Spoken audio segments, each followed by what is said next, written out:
Hello दोस्तों, कैसे हैं आप सभी लोग। आई होप आप सभी लोग काफ़ी अच्छे होंगे। आज मैं आपको बताने वाला हूँ कि आप किस तरीके से अपना प्रिपरेशन स्टार्ट कर सकते हैं CSIR नेट जून अटेम्प्ट के लिए। मेरा इस बार मैंने जो फर्स्ट अटेम्प्ट दिया था इसमें मेरा ऑल इंडिया रैंक 30 आया था।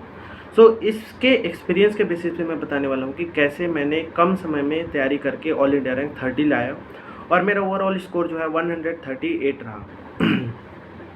मैं जो भी चीज़ें पूछूंगा वो सभी ऑनेस्ट ही रहेगी। मैं किसी को भी ये नहीं बोलूँगा कि आप ये कर लो वो कर लो। जो मैंने किया मैं वही बताने वाला हूँ। ध्यान से ज़रूर सुनिएगा और लास्ट तक वीडियो को ज़रूर देखिएगा। सबसे पहली बात तो ये है कि अगर आप जैम एस्पिरेंट रह चुके हैं, मतलब आपने अगर जैम क्वालिफाई कर लिया है, आप अगर IIT में जाने वाले हैं, NIT में जाने वाले हैं, आपके लिए काफ़ी अच्छा फ़ायदा हो जाता है, क्योंकि जो जैम का सिलेबस रहता है वो काफ़ी ज़्यादा हेल्प करता है आपको CSIR नेट या फिर गेट एग्ज़ाम की तैयारी के लिए। मैंने वैसे किया था, मेरा जैम में रैंक अच्छा था, 8th रैंक था। मैंने क्या किया था कि मैंने जैम के जितने भी सिलेबस थे उसको मैंने पूरा 100% कवर किया था।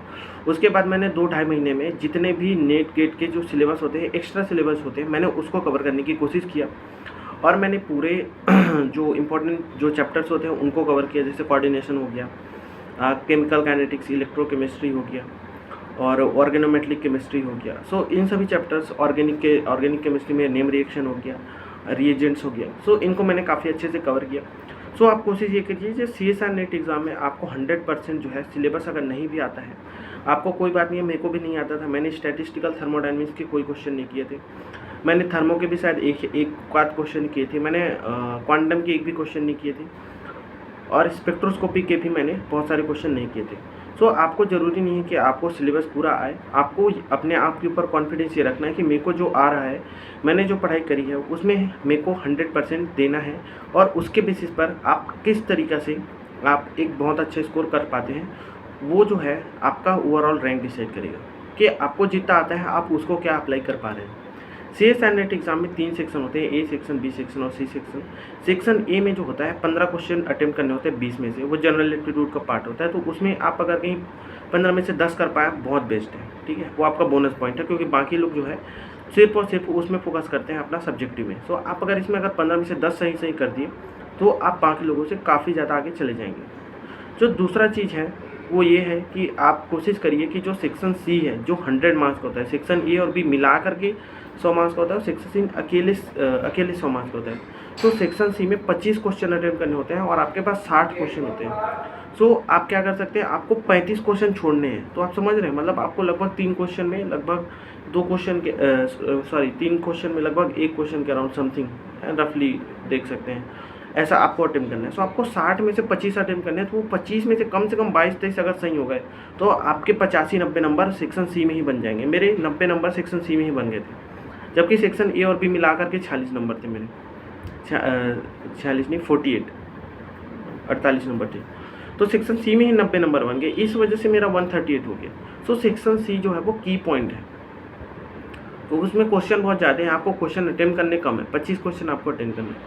वो कोशिश कीजिए कि सेक्शन C में आप जो भी क्वेश्चन अटेम्प्ट करें वो एक्यूरेसी ज़्यादा हो। आपको कोई क्वेश्चन ऐसा लगे कि मेरे को आता है लेकिन उसमें टाइम लग रहा है, स्किप कीजिए, अगला क्वेश्चन कीजिए, क्योंकि आपको CSIR नेट एग्जाम में लगभग 120 क्वेश्चन जो है आपको देखने होते हैं। 120 क्वेश्चन आपको देखने होते हैं, उनमें से आपको कैसे अटेम्प्ट करना है ये आपके ऊपर है, ठीक है। आपके पास 3 घंटे ही है, आपको 120 क्वेश्चन देखने हैं। तो अगर कोई क्वेश्चन टाइम ले रहा है तो उसकी जगह पे सब्स्टिट्यूट है, कोई और दूसरा क्वेश्चन है जिसमें एक 2 मिनट में सॉल्व हो जा रहा है, तो आप वो 1-2 मिनट में सॉल्व हो रहे वाले क्वेश्चन को कीजिए, टाइम बचाइए। Time management CSIR net exam में बहुत ज़रूरी है। मेरा तो ये था कि मेरा फर्स्ट अटेम्प्ट था, तो मैंने तो बस एकदम चिल मोड में चला गया था, मेरे ऊपर प्रेशर नहीं था। लेकिन हाँ, जो 2-3 साल से प्रिपेयर कर रहे हैं, जो 1-2 अटेम्प्ट दे चुके हैं, उनके ऊपर काफ़ी प्रेशर होता है कि इस बार रैंक लाना ही है। आप कोशिश कीजिए कि आप जो है जो क्वेश्चन अटेम्प्ट कर रहे हैं वो 100% एक्यूरेसी हो। सेक्शन C में बहुत अच्छा स्कोर करिए, आप general aptitude as a bonus point लेकर के चलिए और आप 120 क्वेश्चन देखिए, लेकिन क्वेश्चन उनको अटेम्प्ट कीजिए। आपको क्वेश्चन आते हैं क्योंकि आपने प्रिपेयर किया, लेकिन क्वेश्चन का सिलेक्शन भी ज़रूरी है कि आप उन क्वेश्चन को सेलेक्ट करें जो क्वेश्चन आपको आते हैं ईजी वे में। लाइक आप उसको 1 मिनट में सॉल्व कर सकते हो, 2 मिनट में सॉल्व करते हैं, ऐसे ये नहीं कि एक क्वेश्चन मिल गया उसको 5 मिनट दे रहे, बिकॉज CSIR नेट एग्जाम में बहुत क्वेश्चन हमको देखने होते हैं। हाँ, हो सकता है एक आध क्वेश्चन में 4-5 मिनट लग जाए, इट्स ऑल राइट, लेकिन हाँ, अटके हुए नहीं रहना है हमको। हमको बहुत सारे क्वेश्चन करने होते हैं और टाइम मैनेजमेंट बहुत ज़्यादा इंपॉर्टेंट हो जाता है CSIR नेट एग्ज़ाम में। तो आप कोशिश कीजिए कि सेक्शन सी में आपके कम से कम 22-23 सही हो जाए, 80-90 नंबर आ जाए। सेक्शन ए में कम से कम आप 10 सही कर दीजिए, आपका लगभग वो जो होता है 2 मार्क्स का होता है, तो आप लगभग 20-25 आप सेक्शन ए में स्कोर कर लीजिए और आप कम से कम 30 नंबर 35 नंबर जो है सेक्शन बी में कर लीजिए। ऐसा मिला करके आप अगर के 50-60 नंबर ए बी मिला के कर दिए और 80 नंबर सेक्शन सी में कर दिए, तो आपकी जो है पूरा का पूरा जो स्कोर है वो आपके टॉप रैंक में पहुंच जाओगे। सो ये काफ़ी इंपॉर्टेंट है। और चीज़ ये भी नोट करने वाली है कि अगर पेपर ईजी आया है तो आपको ज़्यादा अटेम्प्ट करने, मतलब ज़्यादा क्वेश्चन के लिए जाना है। अगर थोड़ा टफ लग रहा है तो कोई बात नहीं, आप 25 में से 20 करिए, 18 करिए, कम करिए, लेकिन सही करिए।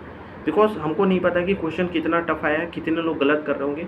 हमको अपना सेफ साइड लेकर के चलना है और हमको वो क्वेश्चन अटेम्प्ट करना है जो हमको आता है, जो कम टाइम में हो जाएगा, क्योंकि हमको पूरे 120 क्वेश्चन देखने हैं। मेरे 60 क्वेश्चन में से 25 अटेम्प्ट करने होते थे, लेकिन मेरे 40 क्वेश्चन 45 क्वेश्चन तक पहुँचते तक ही 25 अटेम्प्ट हो चुके थे। लेकिन मैंने क्या किया, आगे के 15 क्वेश्चन भी देखा और मेरे जो वो क्वेश्चन मैंने जो अटेम्प्ट किए थे जिसमें डाउट था उनको मतलब सेलेक्ट नहीं किया और बाद वाले जो इजी क्वेश्चन थे उनको मैंने सेलेक्ट किया, क्योंकि शुरू साइड में थोड़ा ट्रिकी क्वेश्चन डाल देते हैं और पीछे थोड़ा आसान। तो ये सब आपकी मेंटालिटी के ऊपर डिपेंड करता है कि आप क्वेश्चन को कैसे टैकल करते हैं और हड़बड़ाने का नहीं है, जो होगा देखा जाएगा। बस ऐसी पढ़ाई करते रहिए। All the very best.